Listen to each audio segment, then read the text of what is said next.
terhadap buah-buah yang kita hasilkan. Ada orang-orang yang suka, ada orang-orang yang memuji, ada orang-orang yang tepuk tangan, ada orang-orang yang bangga, ada orang yang kasih jempol-jempol sama kita, ada. Tapi ingat, durian yang paling mahal sekalipun ada yang gak suka, bahkan jijik. Berarti kualitas buah yang kita hasilkan, mau sebaik apapun itu, akan terbuka pada orang-orang yang gak cocok, yang gak doyan, yang gak bisa beli, atau gak suka sama sekali, atau benci sama buah itu. Fokuslah pada buah yang kita hasilkan, bukan pada orang suka apa gak suka, tepuk tangan atau gitu. Kalau memang pohonnya baik, buahnya pasti baik. Salam damai sejahtera saudara-saudaraku yang terkasih, pencinta firman Tuhan. Berjumpa kembali dengan Bible Learning with Father Joseph. Saudara-saudaraku, bagaimana kabar Anda hari ini? Saya berharap, saya berdoa, semoga hidup kita hari ini pada akhirnya berbuah. Dan buah yang kita hasilkan baik adanya. Sehingga berguna buat diri kita, berguna juga buat orang-orang di sekitar kita, dan juga bisa dijadikan persembahan bagi Allah. Kalau memberikan sesuatu pada Allah, berilah yang terbaik. Jangan yang sisa-sisa, jangan yang setengah-setengah, jangan yang tidak kita sukai baru kita kasih pada Tuhan. Masalah-masalah kita, penderitaan kita, air mata kita aja nggak suka, itu terus yang dipersembahkan pada Tuhan. Sekali-sekali persembahkanlah kepada Tuhan rasa syukur, cinta, pengorbanan, kasih sayang kita. Tuhan, ini Tuhan, kasih sayang saya Tuhan untuk anak-anak, untuk keluarga, untuk pasangan, untuk umatmu Tuhan, untuk gerejamu Tuhan, ku persembahkan pelayananku. Saudara-saudaraku, kemarin saya kan di RTS, tiba-tiba ada seorang laki-laki, Romo, saya dari Malaysia. Waduh, ternyata ada umat dari Malaysia datang ke RTS, datang ke Indonesia, ke Jakarta, mampir ke RTS. Ternyata umat kita ini yang dari Malaysia memang sudah melihat RTS, sudah menonton Bible Learning, akhirnya pas ke Jakarta nyari RTS ini. Terima kasih untuk para penonton di Malaysia. Semoga firman Tuhan juga semakin dicintai di sana. Untuk Anda yang di daerah-daerah lain, di negara-negara lain, kalau Anda berkunjung ke Indonesia, mampir ke Jakarta, silakan. Rumah Teduh Suryo terbuka untuk Anda. Saudaraku yang terkasih, di depan saya ini ada 2 bungkusan. Iya Romo, bungkusan apa sih itu Romo? Biasanya kan pajangannya kan tanam-tanaman. Ini 2 bungkusan. Kalau saya balik nanti dibilang iklan. Ini asinan Bogor. Waduh Romo, kan penghuni RTS hari ini hari Rabu.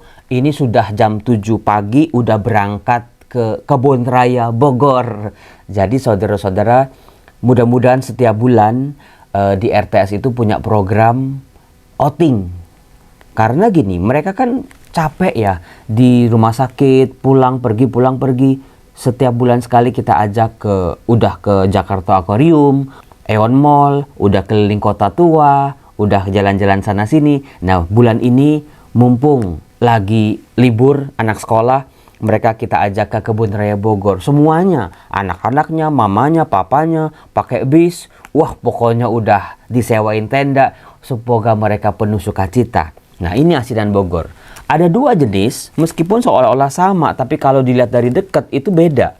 Ada asinan buah, ada asinan sayur. Kalau saya tanya Anda tim sayur apa tim buah? Ayo coba tulis di kolom komen. Romo, kalau saya mah dua-duanya Romo. Ada yang kayak gitu bukan? Dua-duanya sama-sama enak kok. Romo, saya tim buah Romo, lebih seger. Romo, saya tim sayur Romo, lebih sehat Romo. Atau ada juga para penonton, aduh Romo, mohon maaf Romo, saya nggak suka dua-duanya. Saya nggak bisa makan asem-asem. Saya nggak doyan Romo. Atau ada juga, aduh Romo, saya udah nggak boleh Romo makan begitu-begituan. Bisa jadi. Nah, saudara-saudaraku, coba tulis di kolom komen, ada tim buah atau tim sayur atau tim dua-duanya. Dua-duanya suka atau dua-duanya nggak suka. Dari asinan itu, saya mau mengantar Anda pada bacaan-bacaan yang dibacakan pada hari ini. khususnya bacaan Injil dan bait pengantar Injil. Tadi bait pengantar Injil itu dinyanyikan seperti ini. Alleluia, alleluia, alleluia. Tinggallah dalam aku dan aku dalam kamu.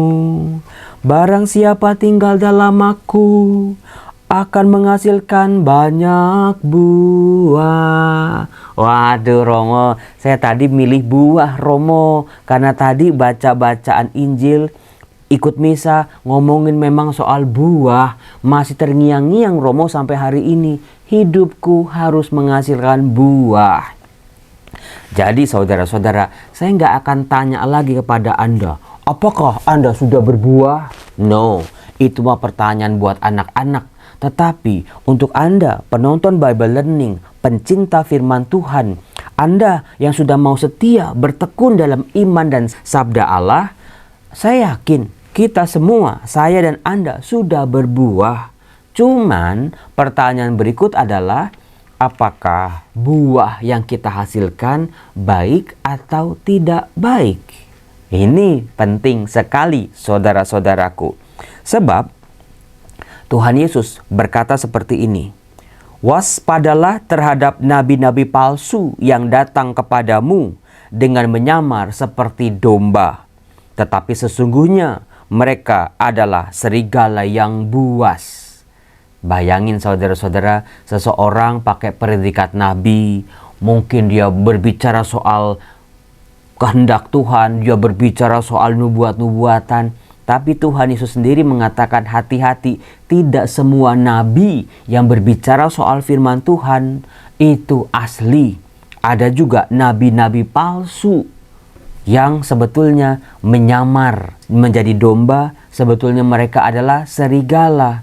Nah, maka dari itu kan orang jadi bingung. Waduh, gimana cara bedainnya?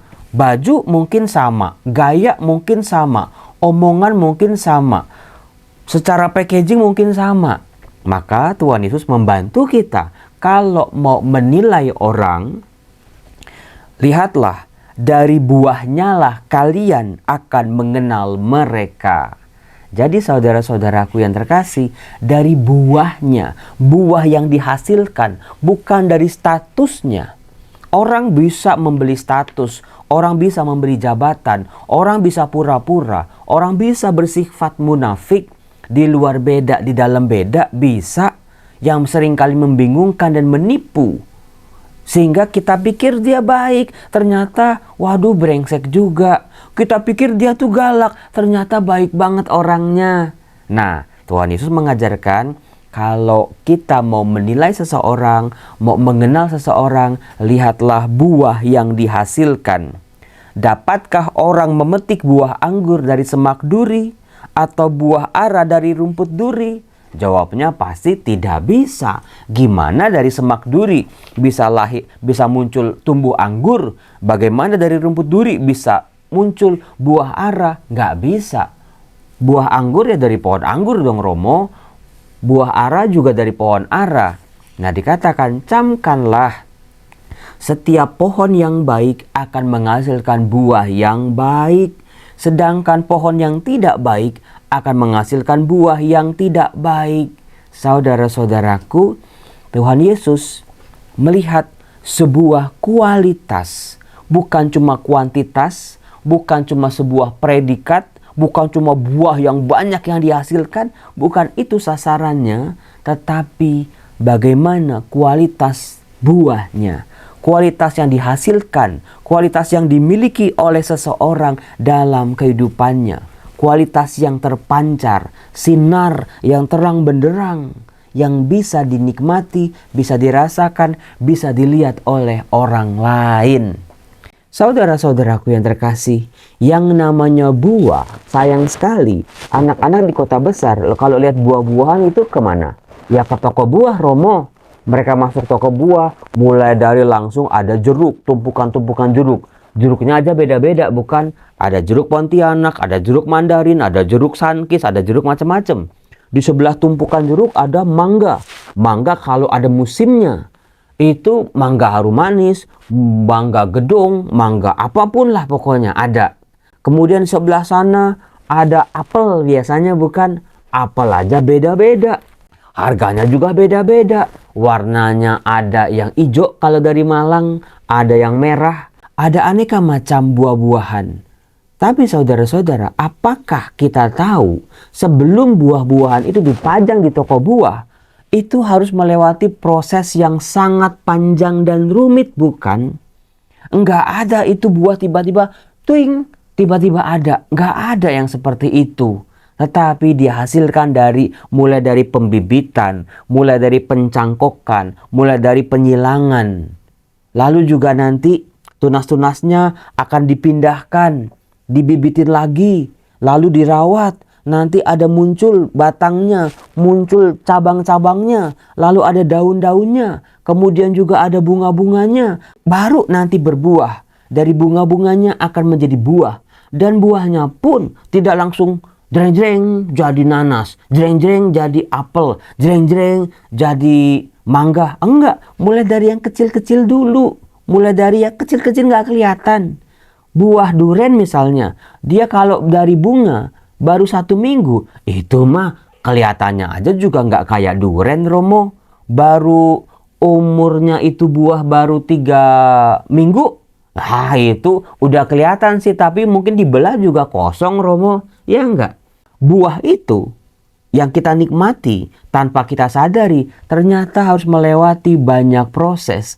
Ada alam bekerja di situ, ada lebah bekerja di situ, serangga bekerja di situ, ada manusia-manusia juga campur tangan di situ. Alam memberikan hasilnya. Jadi saudara-saudara, sadarlah kalau kita berbuah, ingat ada campur tangan pihak-pihak lain. Entah itu pengalaman, entah perjumpaan orang lain, ada campur tangan Tuhan dalam diri kita. Jadi jangan pernah menjadi sombong ketika buah yang kita hasilkan berkualitas luar biasa. Justru semakin berkualitas manusia yang berbuah ini, semakin dia rendah hati, tidak menjadi sombong atau menghina orang lain, menghina buah-buah orang lain. Gak akan pernah seperti itu. Kalau kita lihat kopi aja, itu ada macam-macamnya, bukan? Ada kopi Arabica, ada kopi Robusta. Betul? 2 jenis kopi ini ditanam di daerah yang berbeda-beda.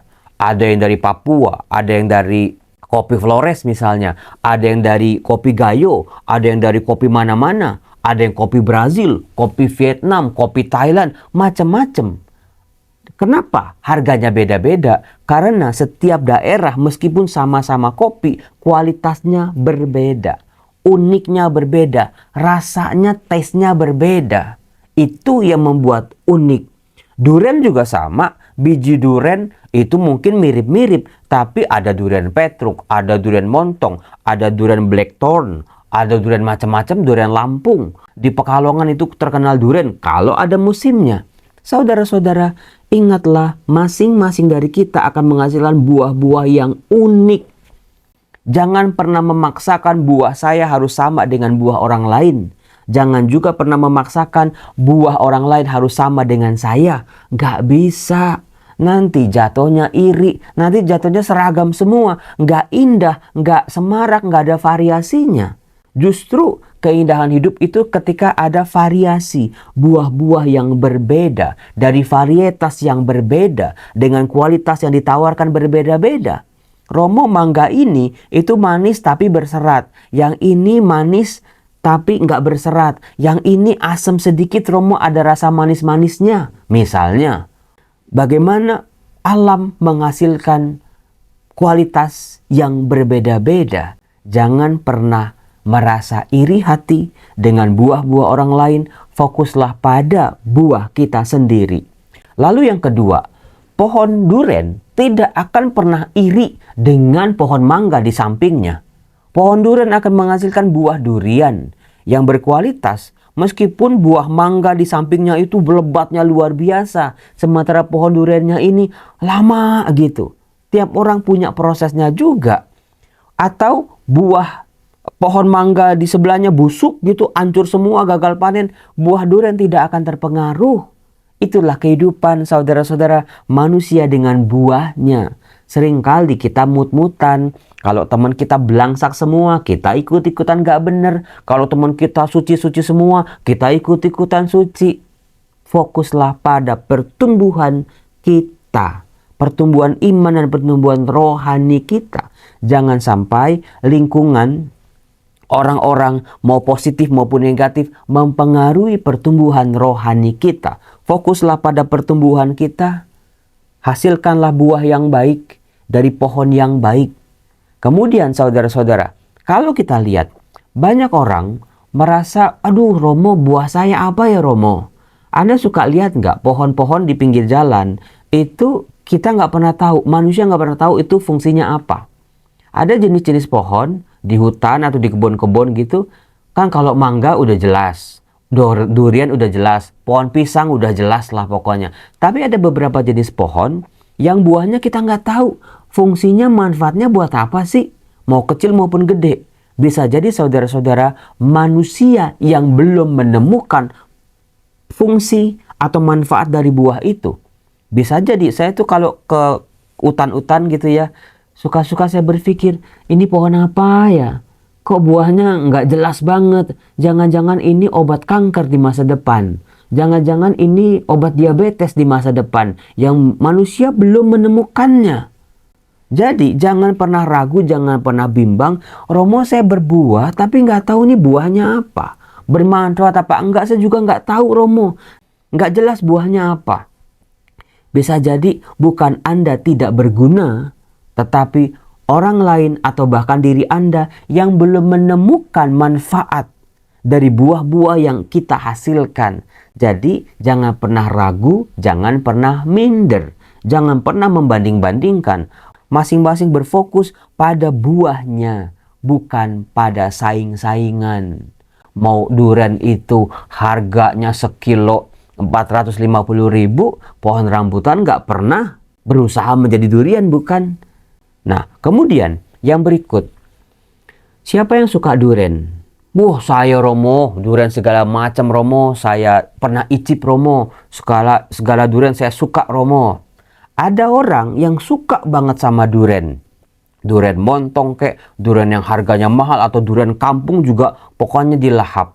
Tapi ada juga orang yang begitu nyium durian dari jarak 20 meter udah muntah-muntah. Ada. Waduh, nggak bisa Romo, nggak bisa Romo. Ini baunya wek-wek Romo. Apalagi makan, baru nyium aja udah muntah-muntah, apalagi makannya. Maka di situ kita bisa melihat saudara-saudara, ada orang yang suka, ada orang yang nggak suka. Nggak bisa kita memaksakan orang yang nggak bisa ngelihat durian aja, nggak bisa. Kita paksa, kita jejelin ke mulutnya dia. Akan jadinya ancur-ancuran saudara-saudara. Buang-buang duit doang itu. Atau orang yang demen banget makan jeruk, kita cegah-cegah, jangan makan jeruk, nggak boleh makan jeruk. Nggak bisa juga, itu kesukaannya dia. Maka di sini kita bisa belajar. Terhadap buah-buah yang kita hasilkan, ada orang-orang yang suka. Ada orang-orang yang memuji, ada orang-orang yang tepuk tangan, ada orang-orang yang bangga, ada orang yang kasih jempol-jempol sama kita, ada. Tapi ingat, durian yang paling mahal sekalipun ada yang gak suka, bahkan jijik. Berarti kualitas buah yang kita hasilkan, mau sebaik apapun itu, akan terbuka pada orang-orang yang gak cocok, yang gak doyan, yang gak bisa beli, atau gak suka sama sekali, atau benci sama buah itu. Jadi di situ lagi-lagi fokuslah pada buah yang kita hasilkan, bukan pada orang suka apa nggak suka. Tepuk tangan atau gitu. Tangan jempol ke atas atau jempol ke bawah. Jangan sampai buah yang kita hasilkan terpengaruh oleh itu. Kalau memang pohonnya baik, buahnya pasti baik. Keren nggak saudara-saudara? Ya keren ya Romo ya. Ternyata luar biasa. Kemudian juga yang berikut, setiap buah itu kalau nggak ada campur tangan manusia, itu biasanya yang alami. Itu tergantung musimnya. Memang musim zaman sekarang bingung sih. Bulan Juni masih hujan, itu gimana itu nanti para petani? Gimana itu burung-burung untuk bisa membantu penyerbukan? Lebah-lebah kalau hujan terus, saatnya berbuah ya belum berbuah karena hujan. Tapi buah itu secara alami ada siklusnya, ada musimnya. Ada saatnya kita berbuah luar biasa. Ada saatnya memang kita harus menunggu. Bukannya, waduh Romo, saya nggak berbuah apa-apa Romo. Saya nggak bermanfaat, saya nggak berguna Romo. Memang belum saja. Buah yang belum keluar musimnya, dia tuh sedang bekerja, sedang mengolah. Entah akarnya, entah apanya, sesuatu yang sedang diproses. Baru ketika pada saatnya tiba, sudah musimnya, dia akan berbuah dengan sendirinya. Jadi, kalau buah-buah yang dikarbit tahu ya, yang dipercepat, diperem gitu kematangannya, itu hasilnya enggak sebaik yang alami. Duren yang jatuh pohon itu jauh lebih mahal daripada duren karbitan. Demikian juga mangga yang petik di pohon itu jauh lebih mahal, jauh lebih enak karena pas, dipetiknya itu pas. Kemudian saudara-saudara, di RTS itu ada pohon mangga. Kemarin ada satu bapak ngerti pohon mangga, waduh kok nggak berbuah udah lama ini. Kasih pupuk Romo, nanti saya kirimin pupuk. Nanti tinggal dicampur aja Romo, nanti dia berbuah. Maka pohon yang baik juga harus dirawat. Harus dipelihara, diberi pupuk. Jadi bagaimana pohon yang baik bisa berbuah yang baik kalau dipupuk dengan baik? Maka firman Tuhan adalah pupuk yang terbaik buat kita. Pelayanan kita, karya baik kita, itu membantu kita untuk menghasilkan buah yang baik. Saudara-saudara, pertobatan itu cuma jadi tobat kumat kalau tidak menghasilkan buah. Pertobatan, wah Tuhan saya mohon ampun Tuhan, saya ampun Tuhan, saya mau bertobat Tuhan, saya enggak lagi berbuat itu Tuhan. Kalau tidak berbuah, akan jatuh lagi pada dosa yang lebih serem bisa jadi. Maka buah dari pertobatan apa? Pelayanan. Apa nih yang bisa kita bagikan? Apa yang bisa kita tawarkan buat gereja? Buat sesama kita, diri kita, waktu kita, kemampuan kita, kehadiran kita, kerja kita. Itulah buah-buah kehidupan kita. Maka biarlah orang mengenal kita dari buahnya. Bukan dari status, bukan dari barang-barang yang menempel, bukan dari nama dengan gelar-gelar yang mentereng, bukan dari jabatan-jabatan yang tinggi, tapi dari buahnya. Salam damai sejahtera, semoga hidup Anda berbuah baik. Bye-bye, Tuhan berkati.